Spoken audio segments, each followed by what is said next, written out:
El Orla. Un relato corto de Guy de Maupassant.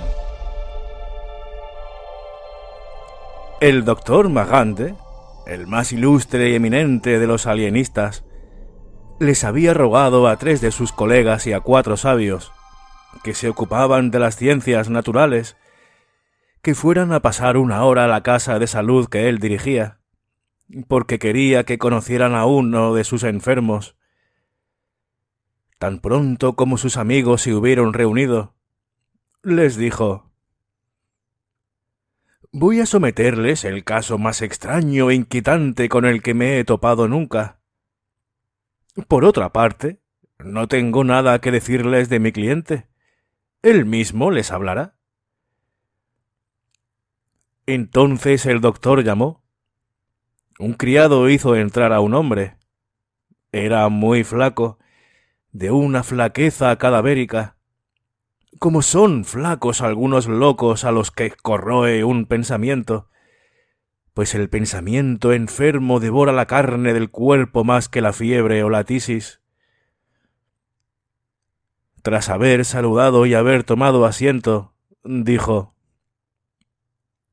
«Señores, sé por qué están ustedes aquí reunidos, y estoy dispuesto a contarles mi historia, como me lo ha pedido mi amigo el doctor Magande.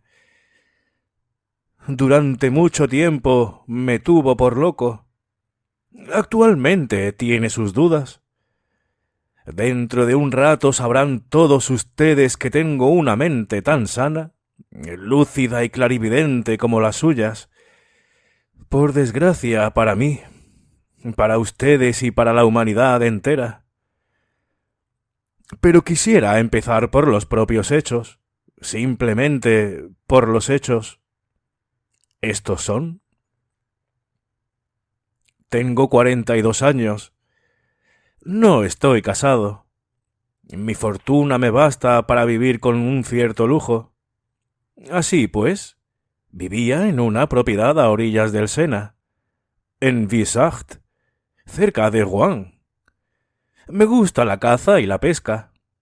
Ahora bien, tenía detrás de mi casa, por encima de las grandes peñas que la dominaban, uno de los bosques más bonitos de Francia, el de Rumach, y delante uno de los más bellos ríos del mundo. Mi casa es espaciosa, pintada exteriormente de blanco, bonita, antigua, en medio de un gran jardín, lleno de espléndidos árboles, que sube hasta el bosque, escalando las enormes peñas a las que me acabo de referir. Mi personal se compone, o mejor dicho, se componía de un cochero, un jardinero, una ayuda de cámara, una cocinera y una costurera, que era al propio tiempo una especie de mujer de servicio. Llevaban todos en mi casa de 10 a 16 años. Me conocían la vivienda, el lugar y todo lo referente a mi vida. Eran servidores buenos y pacíficos. Esto es importante para lo que voy a contar. Añadiré que el Sena, que bordea mi jardín, es navegable hasta Rouen, como sin duda ya saben ustedes, y que todos los días veía pasar grandes barcos de vela o de vapor, procedentes de todas partes del mundo. Así pues, en el otoño del año pasado, empecé a sentir de repente unos extraños e inexplicables malestares. Se iniciaron con una especie de inquietud nerviosa que me tenía despierto durante noches enteras, un frenesí que me hacía estremecerme al mínimo ruido. Mi humor se agrió. Sufría súbitos ataques de cólera inexplicables. Llamé a un médico, que me prescribió bromuro de potasio y tomar duchas. Empecé, pues, a tomar duchas mañana y tarde, y a tomarme también el bromuro. No tardé, en efecto, en dormir de nuevo, pero con un sueño más terrible que el insomnio. Apenas me acostaba, cerraba los ojos y me quedaba aniquilado. Sí, caía en la nada, en una nada absoluta, en una muerte del ser entero del que me veía sacado brusca y horriblemente por la espantosa sensación de un peso que me aplastaba el pecho y de una boca que me devoraba la vida. Sobre mi boca. ¡Oh! Esas conmociones.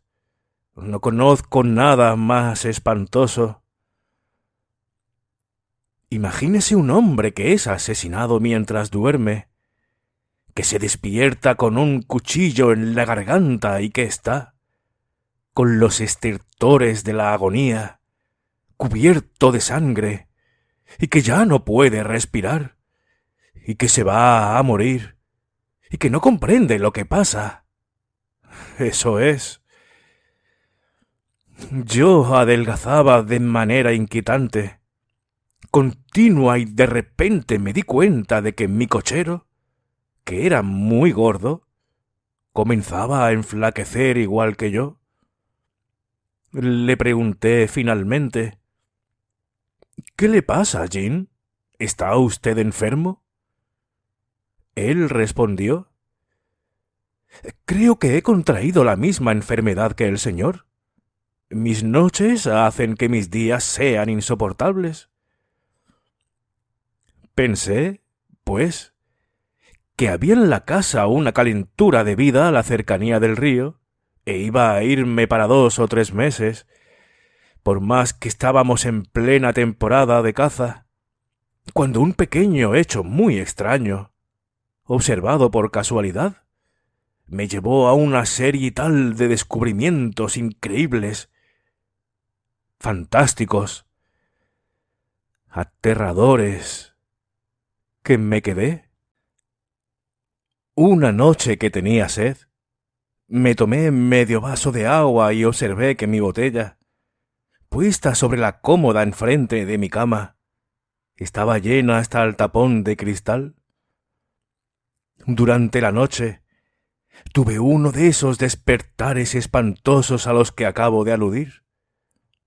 Encendí mi bujía, presa de una terrible angustia, y, cuando quise beber de nuevo, me percaté con asombro que mi botella estaba vacía. No podía dar crédito a lo que veían mis ojos. O bien alguien había entrado en mi habitación, o bien yo era un sonámbulo. A la noche siguiente quise hacer la misma prueba. Cerré, pues, mi puerta con llave para estar seguro de que nadie podría entrar en mi cuarto. Me dormí y me desperté como cada noche. Se habían bebido todo el agua que yo había visto 2 horas antes. ¿Quién se había bebido esa agua? Yo, sin duda. Y sin embargo creía estar seguro, absolutamente seguro, de no haberme movido durante mi sueño profundo y doloroso. Entonces recurrí a una astucia para convencerme de que no era yo quien llevaba a cabo tales actos inconscientes. Puse una noche al lado de la botella, una botella de viejo Burdeos, una taza de leche que detesto y unos pasteles de chocolate que me encantan. El vino y los pasteles permanecieron intactos. La leche y el agua habían desaparecido. Entonces, cada día, cambié el tipo de bebidas y de alimentos. Nunca tocaron las cosas sólidas, compactas, y, en cuanto a los líquidos, solo se bebieron la leche fresca y sobre todo el agua. Pero quedaba una acuciante duda en mi espíritu. No podía ser que yo me levantaba sin tener conciencia de ello, e incluso me bebía lo que detestaba porque mis sentidos, entorpecidos por el sueño de sonámbulo, habían cambiado, habían perdido ciertas repulsiones y adquirido nuevos gustos. Entonces recurrí a una nueva astucia contra mí mismo. Envolví todos los objetos que era inevitable tocar con unas telas de muselina blanca y los recubrí también con un lienzo de batista. Luego, en el momento de meterme en la cama, me embadurné las manos, los labios y los bigotes con grafito. Al despertar, todos los objetos habían permanecido inmaculados. Si bien habían sido tocados por el lienzo, no estaba como yo la había puesto y, además, se habían bebido la leche y el agua. Y, sin embargo, la puerta, cerrada con una llave de seguridad, y mis postigos cerrados con cadenas por una cuestión de prudencia, no habían podido dejar penetrar a nadie. Entonces me hice esta temible pregunta: ¿quién estaba allí, pues, todas las noches cerca de mí? Tengo la impresión, señores, de que les cuento todo esto demasiado deprisa. Se sonríen ustedes. ¿Tienen formada ya su opinión? Es un loco. Hubiera tenido que describir largamente esa emoción de un hombre que, encerrado en su casa, sano de mente, mira, a través del cristal de la botella, un poco de agua desaparecida mientras dormía.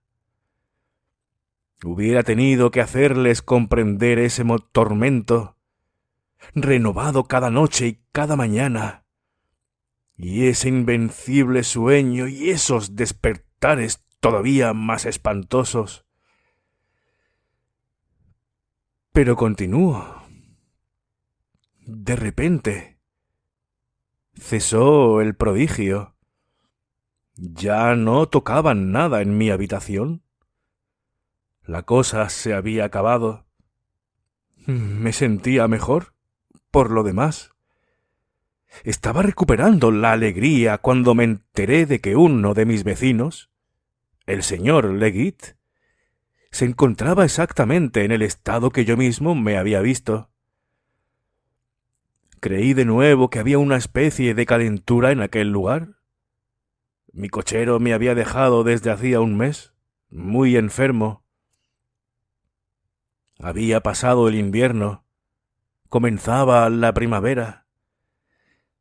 Ahora bien, una mañana, mientras paseaba cerca de mi arriate de rosales, vi claramente romperse, muy cerca de mí, el tallo de una de las más bellas rosas, como si una mano invisible la hubiera cogido. Luego la flor siguió la curva que hubiera descrito un brazo llevándosela hacia una boca, y permaneció suspendida en el aire diáfano, totalmente sola, inmóvil, espantosa, a 3 pasos de mis ojos. Presa de una espantosa locura, me lancé sobre ella para cogerla. No encontré nada. Había desaparecido. Entonces me entró una ira furiosa contra mí mismo. ¿No le está permitido a un hombre razonable y serio tener semejantes alucinaciones? Pero, ¿era una alucinación? Busqué el tallo. Lo encontré inmediatamente sobre el arbusto, acabado de romper, entre otras 2 rosas que habían permanecido en la rama, pues eran 3 que yo había visto perfectamente. Entonces volví a mi casa con el alma trastornada. Señores, escúchenme. Soy una persona tranquila. No creía en lo sobrenatural, y ni siquiera creo hoy. Pero desde ese momento estuve seguro como de que hay día y hay noche, de que existía cerca de mí un ser invisible que me había perseguido, luego me había dejado y que retornaba. Un poco más tarde tuve la prueba de ello. Empezaron a estallar entre mis criados furiosas disputas por 1000 causas en apariencia fútiles, pero llenas de sentido para mí ahora. Un jarrón, un bonito jarrón veneciano se rompió solo en el aparador de mi comedor, en pleno día. Mi ayuda de cámara acusó de ello a la cocinera, quien acusó a su vez a la costurera, que acusó a no sé quién. Unas puertas cerradas por la noche estaban abiertas por la mañana. Robaban leche, cada noche, en la antecocina. ¡Ay! ¿Quién era? ¿De qué naturaleza? Una curiosidad irritada, mezcla de cólera y de espanto, me mantenía día y noche en un estado de extrema agitación. Pero en la casa volvió a reinar la calma una vez más, y yo creía de nuevo que no se trataba más que de sueños cuando pasó lo siguiente. Fue el 20 de julio, a las 9 de la noche. Hacía mucho calor. Había dejado yo mi ventana abierta de par en par, mi lámpara encendida sobre mi mesa, iluminando un libro de Musset abierto por la página de La noche de mayo, y me había tumbado en un gran sillón en el que me dormí. Ahora bien, tras haber dormido cerca de 40 minutos, volví a abrir los ojos, sin moverme, despertado por no sé qué confusa y extraña turbación. Primero no vi nada, pero luego me pareció de golpe que una página del libro acababa de volverse sola. Por la ventana no había entrado ningún soplo de aire. Me quedé sorprendido y esperé. Al cabo de unos 4 minutos, vi, señores, con mis propios ojos que se levantaba otra página y caía sobre la anterior como si la hubiera vuelto un dedo. Mi sillón parecía vacío, pero comprendí que él estaba allí. De un bote me planté en el otro extremo de la habitación para atraparle, para palparle, para estrecharle, si ello era posible. Pero, antes de que yo le hubiera dado alcance, se derribó mi sillón como si alguien hubiera huido. También mi lámpara se cayó y se apagó, rompiéndose el cristal. Y la ventana golpeó bruscamente, como si un ladrón la hubiera empujado en su huida. ¡Ay! Me lancé hacia el timbre y lo pulsé. Cuando apareció el criado, le dije: «He derribado y roto todo. Tráigame otra luz». No pegué ojo aquella noche. Y, sin embargo, ¿podía haber sido otra vez víctima de una ilusión? Al despertar los sentidos siguen todavía alterados. ¿No había sido yo quien había derribado mi sillón y mi luz al precipitarme como un loco? No, no era yo. Tenía el pleno convencimiento de ello. Y, sin embargo, quería creerlo. Ahí estaba. Él. ¿Cómo llamarle? El invisible. No, no es suficiente. Lo bauticé el Orla. ¿Por qué? No lo sé. Así pues, el Orla no me dejaba un solo momento. Tenía día y noche la sensación, la certeza de la presencia de ese innasible vecino, así como el convencimiento de que se adueñaba de mi vida, hora tras hora, minuto tras minuto. La imposibilidad de verle me irritaba, y yo encendía todas las luces de la habitación como si, multiplicando la claridad, pudiera descubrirle. Al fin le vi. No me creerán. Sin embargo, le vi. Estaba yo sentado delante de un libro, el que fuere, sin leer, pero acechando con todos mis sentidos sobreexcitados, espiándole a él, al que sentía cerca. Sí, estaba allí.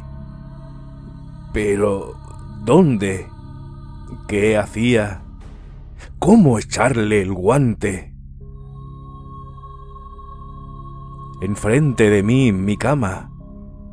Una vieja cama de roble con columnas. A la derecha, mi chimenea. A la izquierda, mi puerta que yo había cerrado con cuidado. Detrás de mí, un gran armario de luna que me servía cada día para afeitarme, para vestirme, en el que tenía la costumbre de mirarme de pies a cabeza cada vez que pasaba por delante de él. Así pues, fingía estar leyendo para engañarle, porque también él me espiaba. Y de hecho lo sentí. Estaba seguro de que estaba leyendo sobre mi espalda, rozándome el oído. Me levanté, dándome la vuelta tan rápidamente que estuve a punto de caerme. Pues bien, se veía como en pleno día, y yo no me vi en mi espejo. Estaba vacío, claro, lleno de luz. Mi imagen no se veía en él. Yo estaba enfrente. Veía la gran luna, cristalina de arriba a abajo, y yo miraba aquello con ojos de loco, y no me atrevía a avanzar, notando perfectamente que él se encontraba entre nosotros.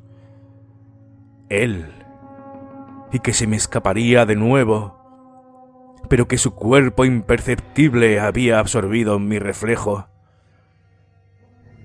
¡Qué miedo pasé! Luego, he aquí que de golpe empecé a percibirme envuelto en una bruma en el fondo del espejo, en una bruma vista como a través de una capa de agua.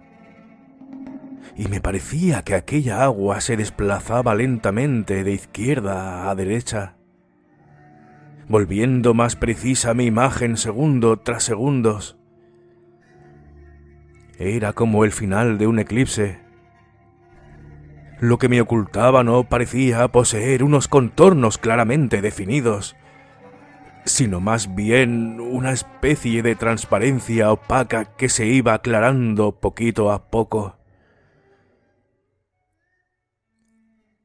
Finalmente, pude verme por completo, como cada día cuando me miro al espejo.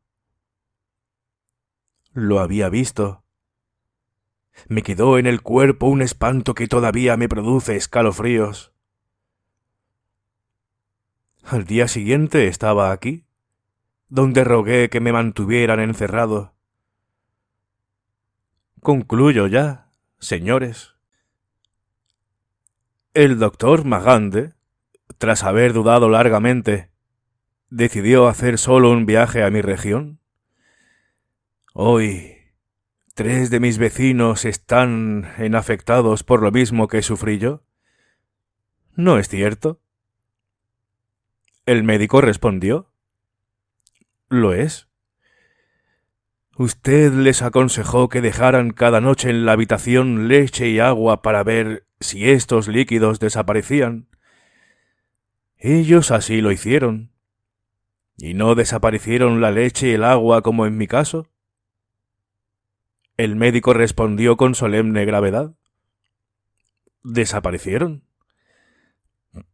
Por tanto, señores, un ser nuevo acaba de aparecer sobre la faz de la tierra, que en breve se multiplicará como lo hemos hecho nosotros. Ah, se sonríen. ¿Por qué? Porque este ser es invisible. Pero nuestros ojos, señores, son unos órganos tan elementales que a duras penas sí son capaces de distinguir lo que es indispensable a nuestra vida.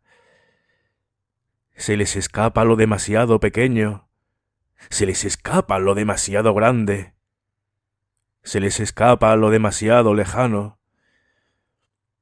Ignoran los miles de millones de seres que viven en una gota de agua.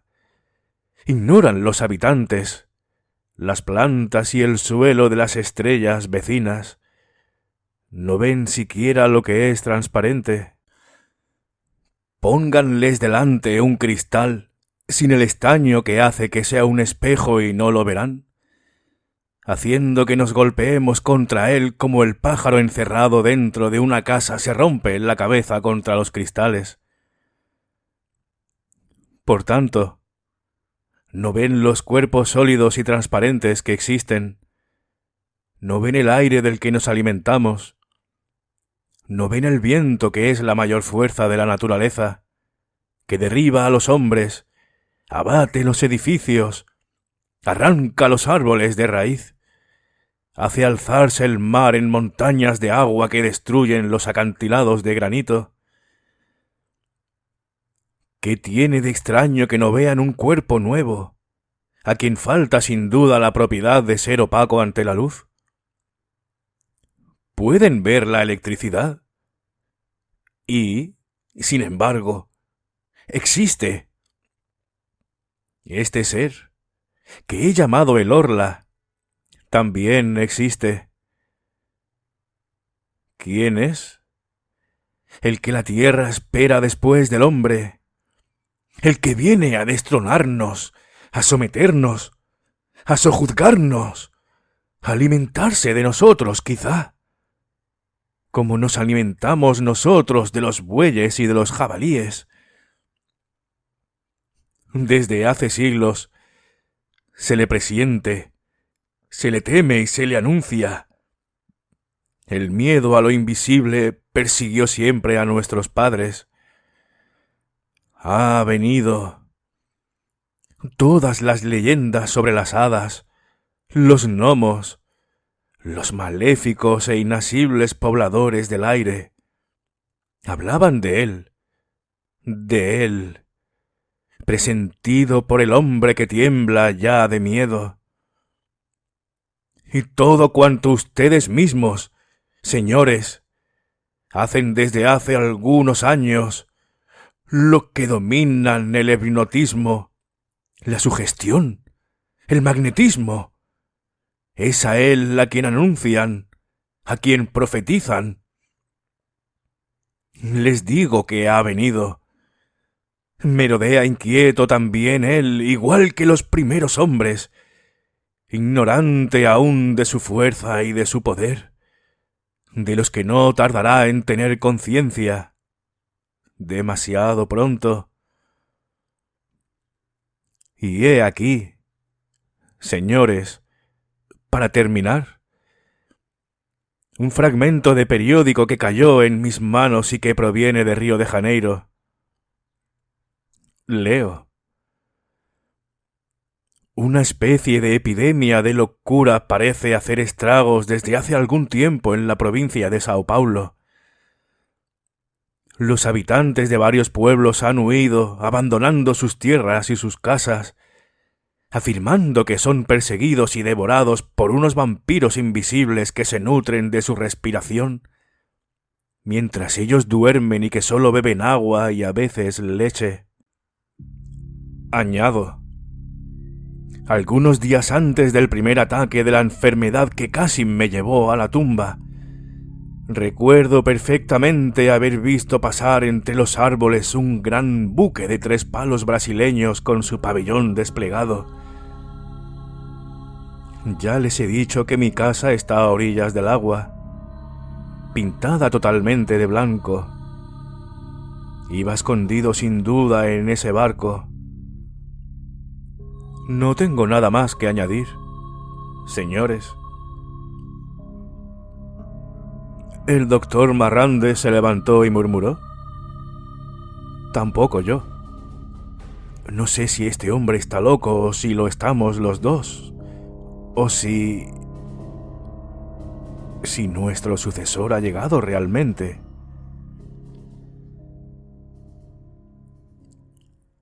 Y aquí hemos terminado este relato corto de Guy de Maupassant. Creo que aquí hemos visto uno de esos relatos en los que se inspiró muy, muy profundamente Lovecraft, con el que creó su mundo, sus mitos de Chulú. Está clarísimo, vamos. Y me ha recordado también un poco a H.G. Wells con La Guerra de los Mundos, ya que me voy a explicar. Sí es de ciencia ficción, pero también tiene, por supuesto, un gran componente de terror. Y además de una amenaza exterior, ya sabéis, son extraterrestres, marcianos, si no me equivoco. y además, como hace referencia, no voy a decir explícitamente qué, para no estropearle el libro a nadie, cuando hace referencia a lo que no vemos, ¿no? Lo más grande, lo más pequeño, lo transparente, que no vemos el viento, no sé qué, no sé cuánto. Bueno, quien ya conozca la historia de la Guerra de los Mundos sabrá a qué me refiero. Así que por eso también me ha recordado ese libro. Y bueno, espero que os haya gustado tanto el relato como la lectura. Si no quieres perderte el resto de lecturas, es muy importante suscribirte y activar la campana de notificaciones que hay al lado del botón de suscripción. Que YouTube eso de compartir el contenido lo lleva muy mal. Y además en la página de inicio del canal, en la pestaña de listas, encontrarás el resto de lecturas que hay, que cada lista es un libro o un autor con relatos cortos. Y hay una gran variedad de géneros. Espero que te guste alguno. Muchísimas gracias por todo y por tus me gustas, que también me ayudan muchísimo, y nos vemos en la siguiente lectura. Hasta luego.